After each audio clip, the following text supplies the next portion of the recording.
All right, so here is why the Dodge Daytona Charger EV abomination deserves to die.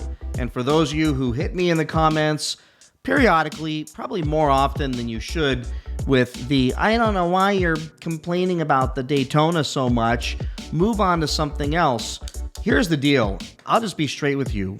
If Dodge dies, my channel dies with it. I don't have any, and this is going to sound weird, motivation, desire, or need to redirect this channel into some Ford channel or some Chevy channel or Lamborghini channel, because you all subscribed because I was a Mopar channel. And for nearly 6 years, I have been, for more than half of that, the biggest fanboy for Dodge that ever existed, and I spent a solid probably 4 years taking heat for pushing Dodge, promoting Dodge, supporting Dodge, and favoring Dodge over every other brand on the market.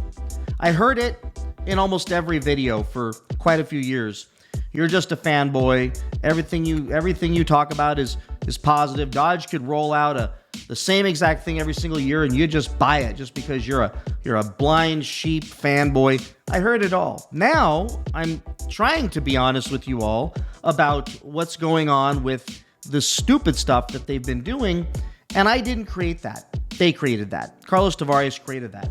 And it turned out to be pretty decent content and grow my channel significantly, approaching 90,000 subscribers. I appreciate if you would subscribe, if you haven't already, to take us to 100,000, which is my goal and dream and hope to achieve this year.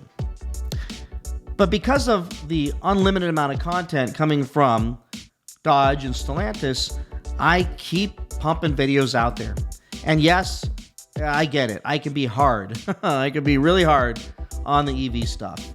And we'll talk about all the reasons why I'm so hard on them and some things that I think some of you may have forgotten. Things that maybe, I don't know, I could say that not a single one of you, unless you're a car salesman, at Dodge or work at Stellantis, would ever support. Where you and I, even if we are completely polar opposites on the Daytona, and you think it's the greatest thing ever, where we're going to be able to lock arms and agree that they had this coming.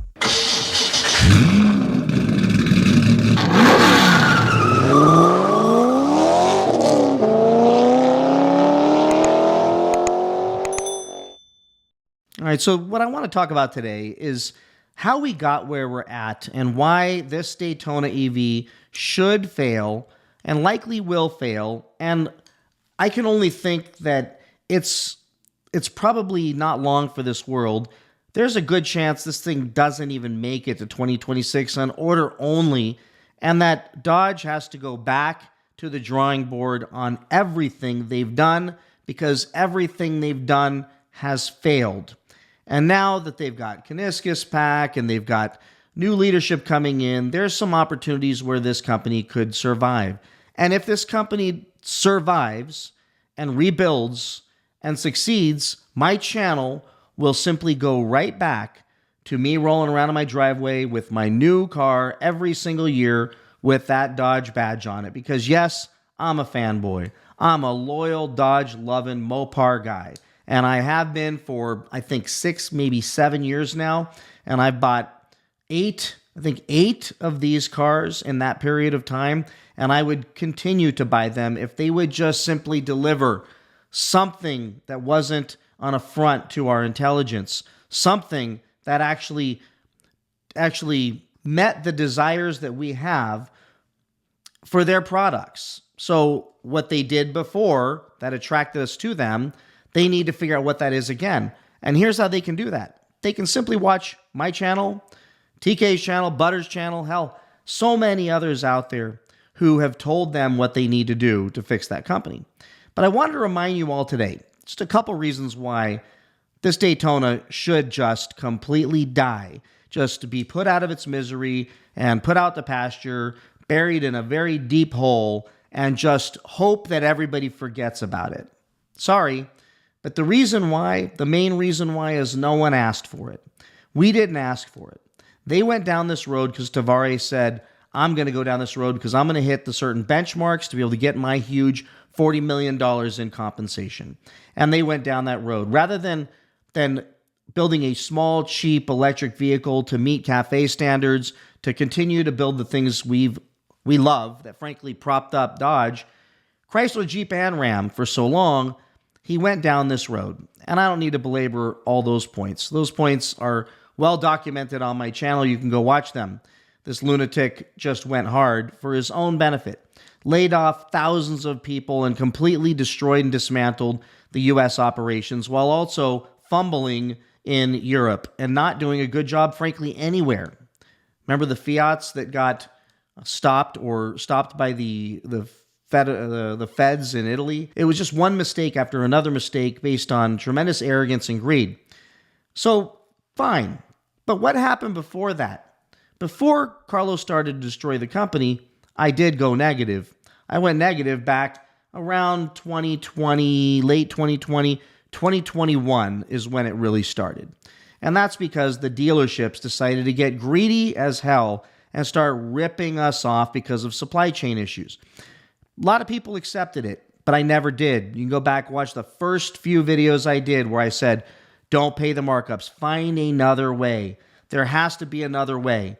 And I started driving out of state to get my cars. I started roasting dealerships for gouging people. You couldn't figure out what you were going to pay for a car until you went into the dealership and saw a denim sticker and they were slipping $25,000 on a freaking Hellcat. Things got insane. People bought them, people got buried in their cars, and people fell for the whole pitch once they announced the last call cars that the company was going to, just out of sheer kindness and graciousness, build all these special edition cars and stick a badge on every single last call so that you can have a car that is unique and going to appreciate in value according to the dealers.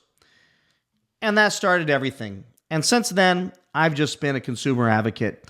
And I'm going to roast dealerships when they do you all dirty. And am I resentful? Absolutely. I'm resentful because I don't have to, but I get to sit on the other side of my OC Motivator at Gmail email and get messages from so many people who are in dire straits because they did fall for the markups.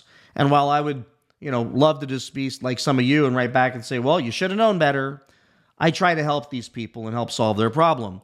And I spend countless hours trying to work through these with these people and try to help them get to the other side of downright financial tragedy. But when the Daytona came out, they said, this is what's happening. We loved the way it looked. Speed Week, they announced the Banshee, and we thought, well, a lot of us thought the car looked good.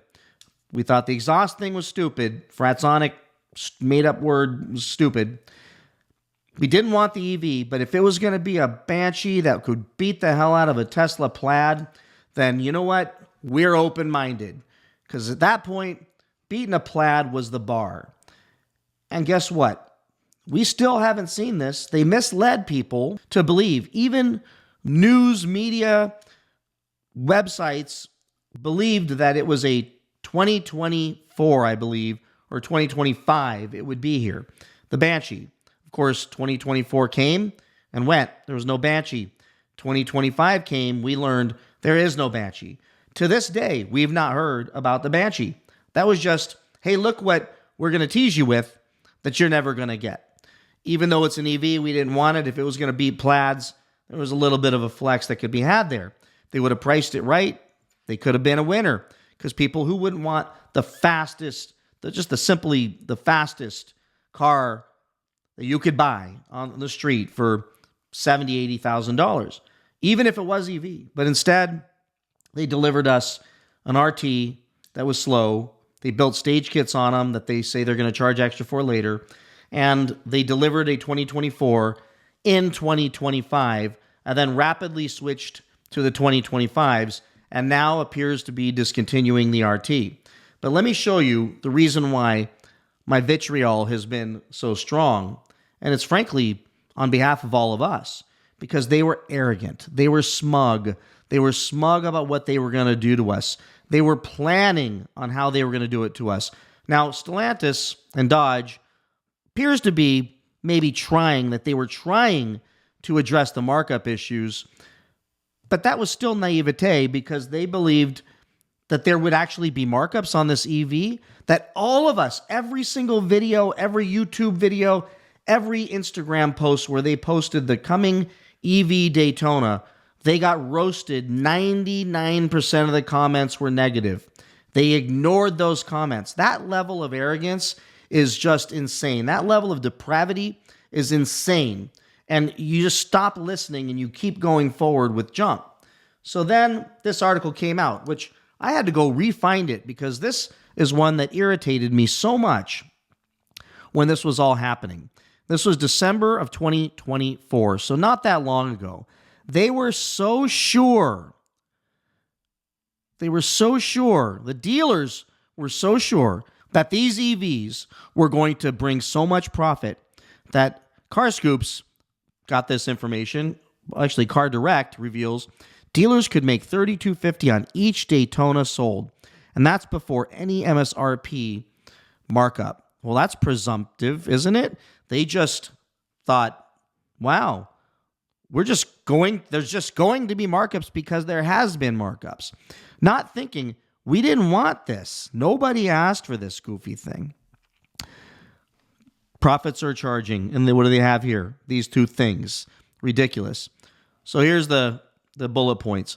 Dodge dealers are in line to make a killing like they haven't already on every new Charger Daytona EV they sell, a new report says.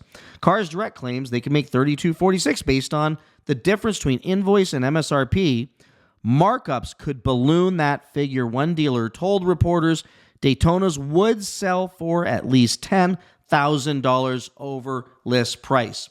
Now here's the deal. But Brad, that never happened because the things didn't sell, so now they give them away. And they're, massive incentives and rebates, and they're begging us to buy them. No, it did, folks. Remember this? I did a video on this. This was a guy trolling this exotic cars for sale by owner page on Facebook, and there were many of them out there, and I caught this guy trying to sell one for $111,399. And the sticker was like $82,000. So this is way more than a $10,000. This is like over a $20,000 markup he was trying to snag somebody for in December before these things were coming. This was a stock photo. He didn't even have a picture of the car. He was trying to get early in to screw people, be the first one to screw us, and he listed the horsepower as 630, knowing it's 670, and he's an idiot. Anyways, now let's go. And I'll show you. I messaged this clown. Is it selling? It's selling with a market adjustment? Or no, I asked him about it. He writes back. I go, what's the deal? He says, it's selling with a market adjustment. Are you a buyer? I go back to him. Your website doesn't show a market adjustment. I went to their actual dealership website, and it was not marked up at all. I tell him it's kind of shady. He says, my website didn't show a market adjustment for that RHO in the second picture either. So you're admitting to doing it more than once. This guy says, so I'm doing the shady thing more than once. So this is what ticked me off. The fact that they were coming to market hoping that we wanted it. We all have to say, well, thank goodness we didn't want it. Thank goodness it's a piece of crap. Because if we really did want this, their full intention was to completely rip us off. Their entire intention was to gouge the daylights out of us on this thing. That was it. They were planning for it. Dealers actually started with the markups only to find out that they couldn't get those markups. In this paragraph, they get into a little bit more about the profit, and I'll just jump in here where the dealers likely aren't going to be selling at MSRP. One dealer in Scottsdale, Arizona told Cars Direct Daytonas will be slapped with a markup of at least $10,000. Talk about being smug. Just knowing that interest rates were through the moon, we are not in the the supply chain issue market. They're just going to slap those on. But Brad, it's their car. They can do anything they want. That's a car salesman talking always in the comments. Yes, and we don't have to buy them. And guess what happened? They screwed up the launch of this car by being greedy at the beginning, ticking us off. There was any chance this thing had to launch with success, they killed it right out of the gate with trying to get markups and just showing us we didn't want the thing anyways. unless it was a steal of a deal. The report suggests Dodge might have purposely built dealer profit into the Charger to avoid markups being applied. And because EVs tend to have more transparent prices, but if other dealers have the same attitude as the Arizona one in the story, the strategy has not worked. No, Dodge can do nothing about it. The manufacturer, at least they won't do anything about it that would have any teeth, and whether they build more profit in it or not. And yes, that was a problem with the prior generation Dodge Chargers and Challengers. They had kept raising the MSRP while also thinning the margin between the dealer and the manufacturer, which did not help when it came to dealers not having or wanting to do markups. So they did the markups and they were crying that they weren't making enough money on the cars, so they had no choice but to do it. Several told me that, and did I feel bad for them? Absolutely not. The cars just got too expensive. So here, whether the Daytona can handle those kind of markups once the initial rush of excitement is over remains to be seen. Dodge might bring forward the introduction of the combustion-powered. So yes, we know that that's coming. In the Outlaw, might be called the six-pack Outlaw. Who the hell knows, but Outlaw is part of it. Bottom line is, they did not launch with excitement. They flopped with the exact opposite of excitement, and now they have to give these things away. Unless you're in California, in which case, I don't know. People are buying them, I guess. Maybe that's where they're selling. I don't know, because I can't find the cheap lease deals. They were saying at the beginning they were going to offer 0% interest. I mean, they were ramping this thing up to try to make this a massive success, and it failed. And it failed massively. And I just thought for fun I would share. Here's the failures. I won't even click on all these, but here, Dodge desperate to sell. Dodge suffers major loss to combustion. They sold more of the old Chargers and Challengers still sitting on lots than they did this thing in first quarter. Not selling, irrelevant to shoppers. EV is irrelevant to shoppers. Every single article, find me another car that's next to the Hornet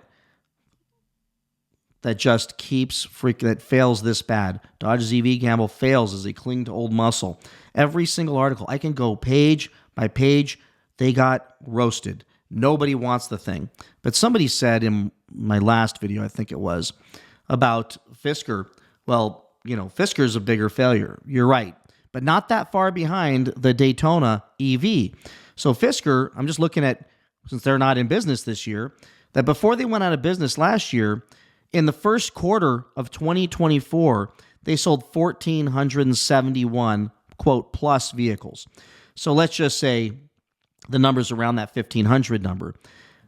Dodge sold, I think it was 1,947 of their EVs, their Charger Daytonas, in the first quarter of 2025. That's what, 400 more? 400 more than Fisker, who went bankrupt, who was failing from the beginning, who sold a total, I think it was 6,400 cars. Dodge is failing as bad as Fisker, and Fisker had to go bankrupt. I got to tell you, this is why, and I'll wrap up with this, why I believe there's a chance, and if it doesn't happen, I'll be shocked, that they will kill all the Daytona EVs.